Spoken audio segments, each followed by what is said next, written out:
Bueno, estamos de regreso en el Tribunal de la Tarde y está con nosotros, como habíamos anunciado previamente, la doctora Girsi Moreta, nutrióloga clínica.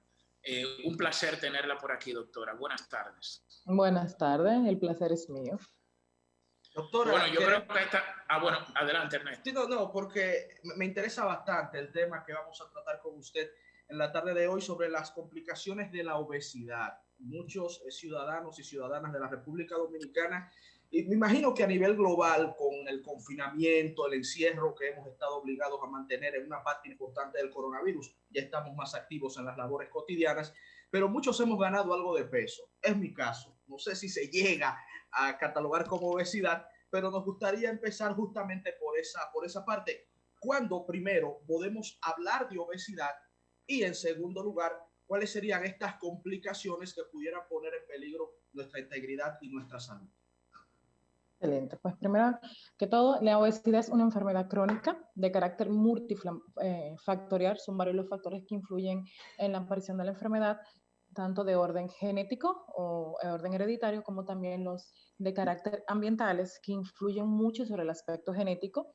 Es una enfermedad crónica, porque es una enfermedad por lo general de larga data, y también es una enfermedad metabólica, en la cual intervienen la acción o la alteración de distintas hormonas y muchas alteraciones a nivel bioquímico. Y la última cereza, el pastel, es que decimos que es una enfermedad recidivante, porque muchas veces los pacientes que son obesos o que han padecido obesidad, hemos visto que bajan de peso en ocasiones, llevan un tratamiento, pero luego de abandonar el tratamiento vuelven otra vez a ganar el mismo peso o muchas veces mayor peso del que han perdido. Entonces, por eso se dice que es recidivante, porque es una enfermedad que tiene que tener un abordaje multidisciplinario, que el paciente tiene que hacer conciencia de su condición para luego llevar el tratamiento que se ha pautado conjuntamente con el especialista, pueda seguir manteniendo los hábitos saludables que le permitan estar siendo saludable y no volver entonces a ganar el peso. Pero diríamos en términos más concretos, ¿cómo lo diríamos en cantidad de libras, por ejemplo? O sea, cuando una persona se considera obesa así, y cómo calcular diríamos que el peso correcto de cada quien, porque eso de peso ideal como que lo veo muy abstracto.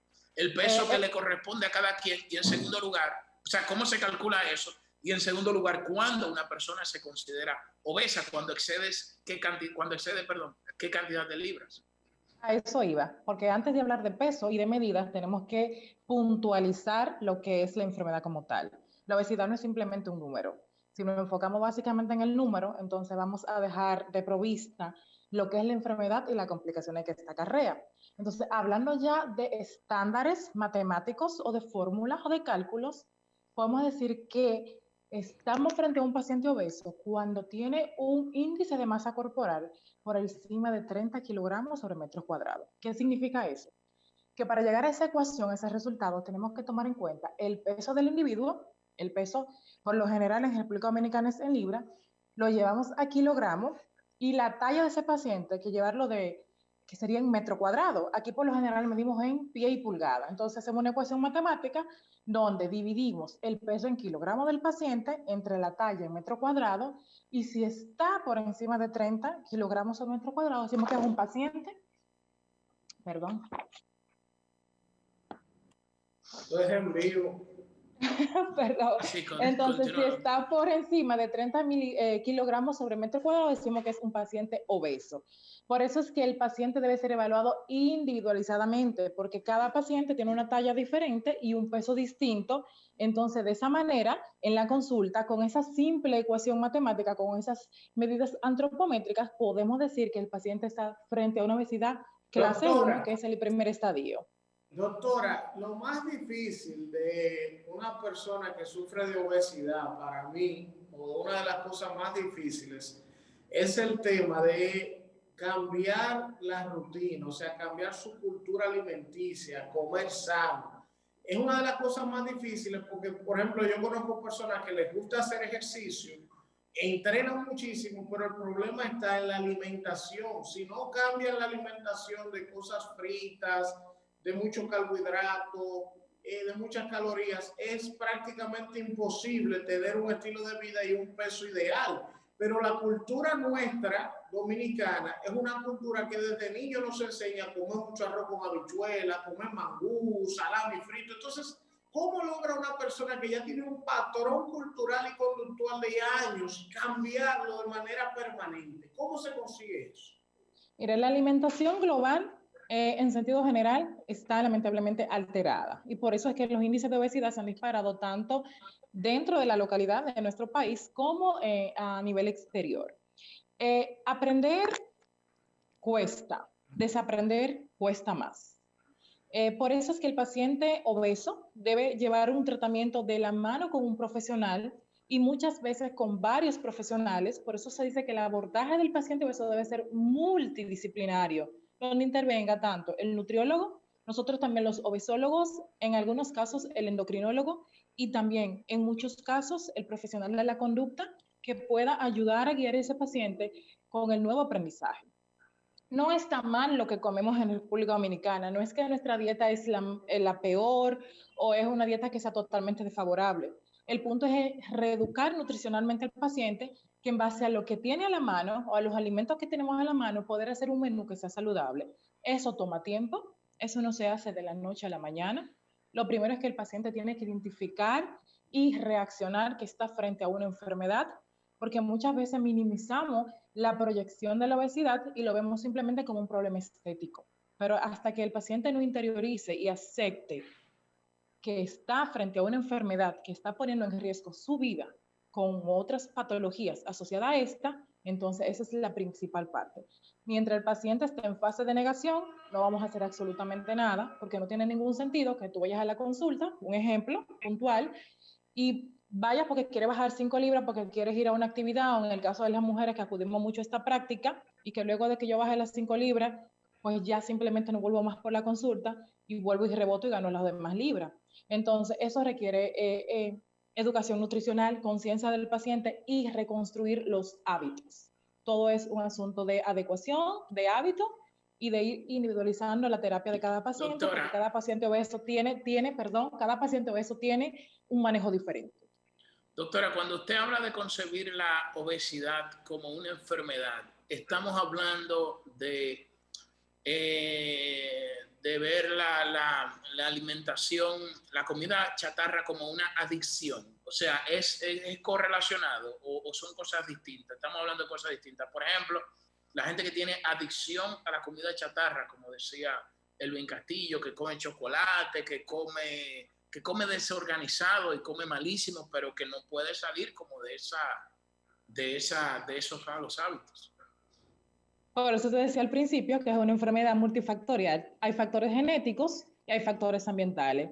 La mala alimentación o muchas veces la adicción a la mala comida, sobre todo los alimentos dulces que sí provocan, o los refinados que sí provocan a nivel cerebral cierta dependencia, es uno de los factores que puede influir con la obesidad. Se dice que la obesidad hay un desequilibrio entre lo que comemos y lo que quemamos. O sea, por lo general, si yo necesito 2.000 calorías y consumo 2.800 y yo no hago ningún tipo de actividad física, esas 2.800 se van a almacenar en forma de grasa y las voy a ir guardando y las voy a ir guardando y voy cada día aumentando más de peso y aumentando mi tejido adiposo o la grasa que tengo en el cuerpo y me voy haciendo cada día más obeso.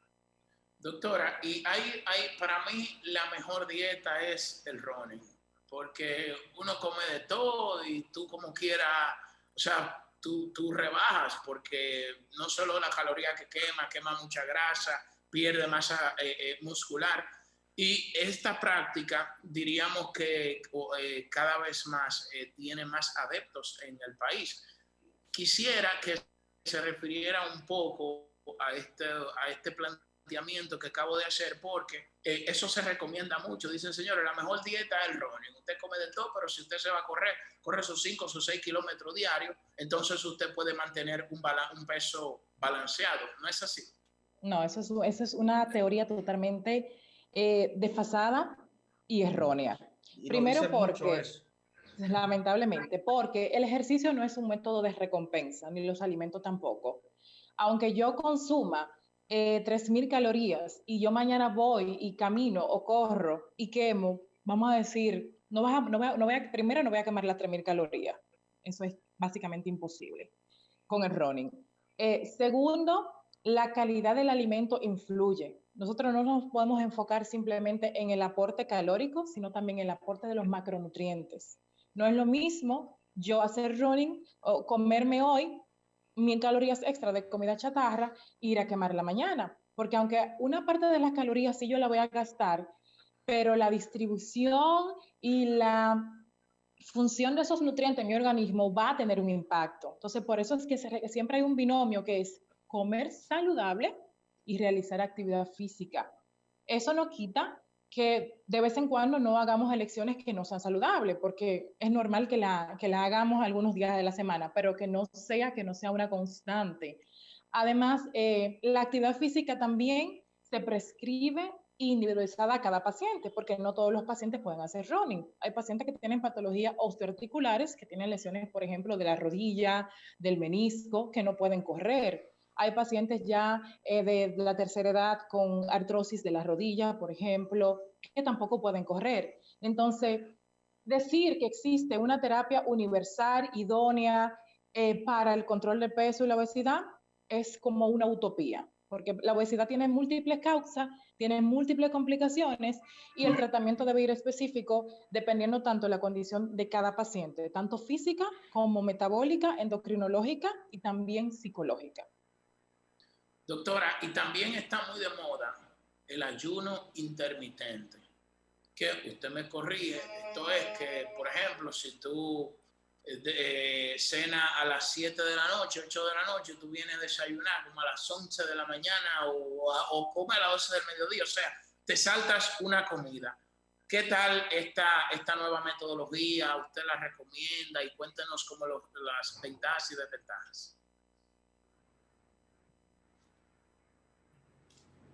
Actualmente ya no, estamos hablando de ayuno terapéutico porque sí tiene beneficios que favorecen el sistema metabólico. Primero que ya de por sí, con dormir en la noche y durar 8 horas sin alimentarnos, estamos haciendo un ayuno fisiológico.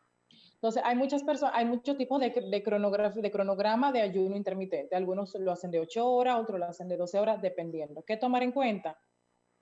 Que si yo hago un ayuno de 8 horas, cuando me toque el horario de comer, no significa que voy a comerme todo lo que aparezca, ni voy a no ser selectiva en el tipo de alimentos. ¿Qué me refiero con eso?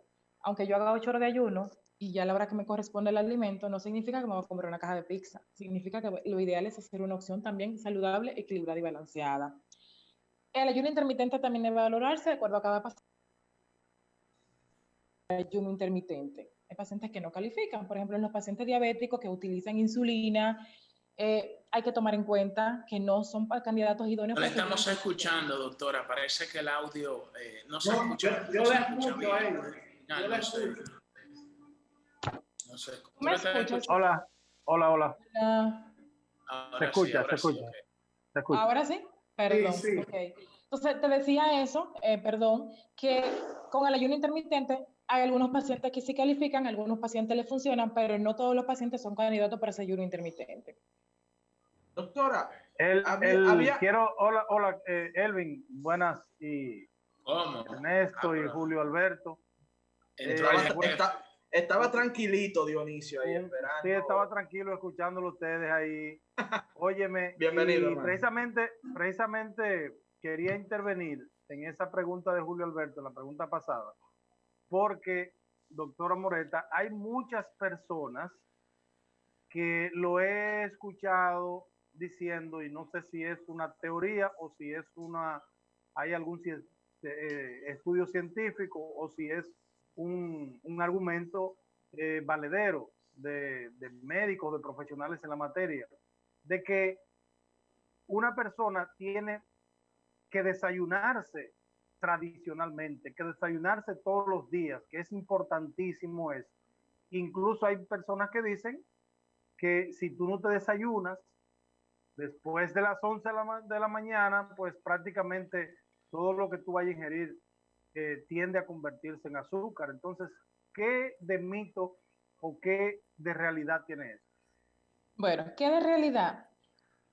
Lo ideal es siempre cuando usted pueda, usted hacer un desayuno. porque el desayuno rompería con el ayuno de las horas que tenemos de sueño. Sería la comida que nos aportaría vitalidad, los nutrientes necesarios, carbohidratos, en el caso de que eligiésemos, por ejemplo, un cereal, un buen cereal en el caso de la avena con leche, o un sándwich de jamón y queso. Rompería el ayuno, nos aportaría nutrientes, nos aportaría más vitalidad, nos proveería de energía y por lo tanto vamos a tener un mayor rendimiento. Y otra ventaja que nos aporta el desayuno es que si yo hago un buen desayuno, yo puedo mitigar mi sensación de hambre hasta la hora de la comida, más fácil que un paciente que no lo haga. Ahora te voy al otro lado de la moneda. Somos un conglomerado desde el punto de vista étnico, fisiológico, biológico, los seres humanos, y por lo tanto, la ciencia cada día se ve en la necesidad de evolucionar e investigar cada vez más. Por lo tanto, cada paciente también encaja dentro de la individualidad. Lo ideal sería eso, pero hemos visto pacientes que no lo hacen y que realmente no lo necesitan. Con respecto a que si se acumula en forma de grasa los alimentos que consumimos después de las 11 de la mañana, no, eso, el organismo cronológicamente no tiene un dictamen para eso. Se va a acumular siempre lo que tú no quemes, las calorías extra. Pero no importa si yo me como, por ejemplo, el carbohidrato en la mañana, en la noche o en la tarde, mi metabolismo va a trabajar constantemente y si yo le doy una ayudita exergónica, o sea, externa con la actividad física, pues voy a quemarlo más rápido. El problema está en que lo consumamos y luego no lo activemos, pero no hay problema con esa parte. Doctora, con relación a este tema de la obesidad, hay muchos mitos, como preguntaba Dionisio, hay muchas cosas que la gente habla. Por ejemplo, hay gente que a mí me probó algo, yo se lo recomiendo a un amigo, siguiendo a un especialista, por ejemplo, los quemadores, muchísimas cosas que la gente usa. Entonces dice, no, pero a fulano le funcionó, yo lo voy a empezar a usar porque si a él le dio resultado a mí también. ¿Cuál es el riesgo, sobre todo, de tomar suplementos para adelgazar sin tener prescripción profesional o médica? Hay mucho riesgo. Tenemos riesgo de afectar nuestros órganos internos. Por ejemplo, el hígado, que nuestro laboratorio es el órgano por donde se filtran, donde se metabolizan todos los alimentos, incluyendo medicamentos. Hay riesgo de que afectemos nuestro hígado. Tenemos riesgo también de que afectemos nuestra tasa metabólica, o sea, nuestro metabolismo, de que, por ejemplo, en el caso de los pacientes que utilizan anorexígenos o pastillas que son para inhibir el apetito, que es una práctica muy común, porque fulanita se lo recetó, yo también lo voy a tomar, son pacientes que se someten a ese tipo de conducta. También en el caso de los quemadores hay que tomar en cuenta si el paciente es hipertenso, si es un paciente asmático, que muchas veces lo toman indiscriminadamente y ya luego vemos que es el paciente que va a la consulta con la taquicardia, con las crisis de asmas que se le empeoran también. En el caso también de los suplementos proteicos, también tenemos que tomar en cuenta que muchas veces cuando lo tomamos indiscriminadamente podemos afectar la función renal y es muy visto por nosotros en la práctica diaria de los pacientes jóvenes que muchos están en diálisis por el consumo de proteínas sin prescripción médica y sin previamente ser evaluados y examinados, porque fuerzan mucho su riñón y luego es necesario llevarlo a diálisis con la creatinina y la urea disparadísima. Entonces, desde el punto de vista orgánico y metabólico, son muchas las complicaciones que pueden tener los pacientes que toman en práctica la automedicación, sobre todo con estos medicamentos que muchas veces son de carácter controlados. Y sería importante, doctora, insistir en un punto con el que aperturamos esta conversación. Finalmente, por mi parte, ¿cuáles son esas complicaciones, sobre todo las más graves, que pudiéramos tener producto de la obesidad? ¿Y cuáles serían, le uniría a esa pregunta, las recomendaciones también las más importantes que pudiéramos hacer para evitar caer en esa condición? Complicaciones tenemos muchísimas desde el punto de vista metabólico. Ahí tenemos la diabetes, que es la complicación más temida por nosotros con los pacientes obesos, por el trastorno que hay a nivel de la resistencia a la insulina en el tejido adiposo. También tenemos complicaciones metabólicas como el síndrome metabólico, que también son un conjunto de síntomas que presenta el paciente con obesidad. El hígado graso también es una complicación de la diabetes. También tenemos alteraciones cardiovasculares como la hipertensión arterial, como las enfermedades coronarias, o sea, la aterosclerosis, el acúmulo de grasa en las arterias.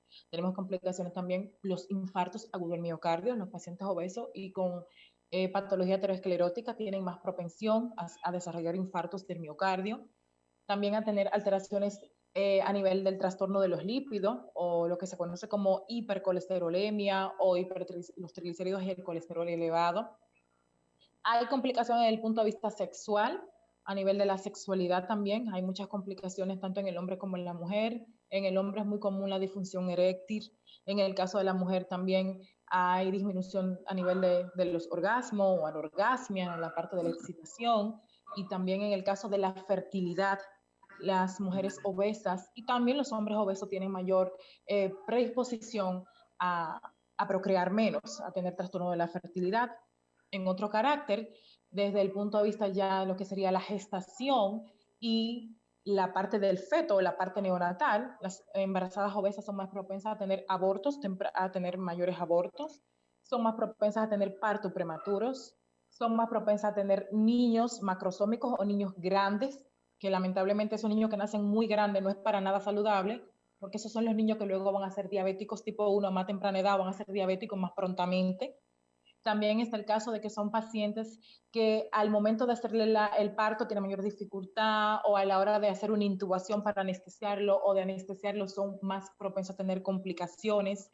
En el caso de los pacientes obesos con respecto a las cirugías, ya en sentido general, ya sea cesárea o otro tipo de cirugía, tienen mayor complicaciones de tener trastorno de la cicatrización. Y ya también a nivel osteoarticular, de tener lesiones a nivel de la rodilla. Son los pacientes que tú lo ves por lo general que tienen mayor desgaste a nivel de la rodilla, que presentan mayor artrosis o lesión de los ligamentos o lesión del menisco. Y si tienen hernia discal, por ejemplo, se empeora el cuadro con la obesidad. Y si tienen hernia aquí a nivel del cuello cervical, también el cuadro empeora con la obesidad. Entonces, y en otro orden ya menos frecuente, pero sí más grave, algunos cánceres, específicamente 11 tipos de cáncer, como el de colon, el de mama, el de vejiga, entre otros, se asocian a la obesidad. Entonces la obesidad, lamentablemente, es una pérdida por todas partes. Bueno, doctora, gracias. Gracias por haber estado con nosotros en este tribunal. Tenemos que hacer un breve contacto de publicidad, pero al regreso quedan deportes y más invitados en este tribunal de la tarde.